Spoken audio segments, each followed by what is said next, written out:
في الدنيا دي مش كل الناس بتتساوى في الفلوس، بس كل الناس بتتساوى في اختيار إنك تكون كريم أو تكون بخيل، والفرق بين الاتنين ممكن يغير مصير حياة كاملة. اسمع القصة دي للآخر عشان بيضة واحدة قلبت الموازين كلها. في قرية بعيدة كان عايش راجلين جيران، الأول اسمه حسن، راجل بسيط رزقه على قده بس قلبه كبير، يشارك لقمة عيشه وما يردش محتاج. والتاني اسمه سالم، غني جدا بس بخيل لدرجة انه يحسب على نفسه النفس. كان دايما يقول الفلوس ما بتجيش إلا للي حافظ عليها. في يوم من الأيام حسن اشترى دجاجة عادية ولا كان يعرف إنها هتغير حياته. الدجاجة دي كانت بتبيض بيضة واحدة كل يوم، لكن مش بيضة عادية، بيضة من ذهب. حسن اتفاجئ بس بدل ما يطمع قال رزق من ربنا والحمد لله عليه. كان يبيع البيضة ويصرف على نفسه وأهل القرية.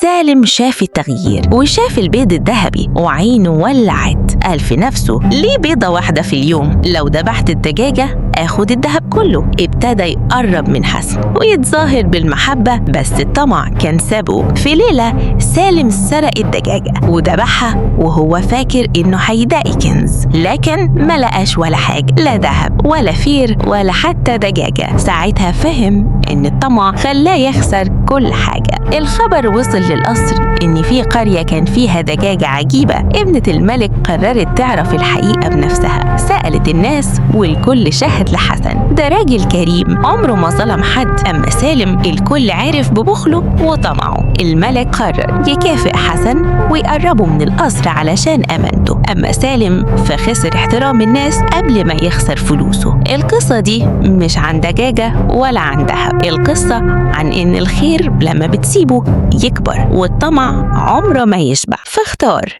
تكون زي حسن ولا زي سالم.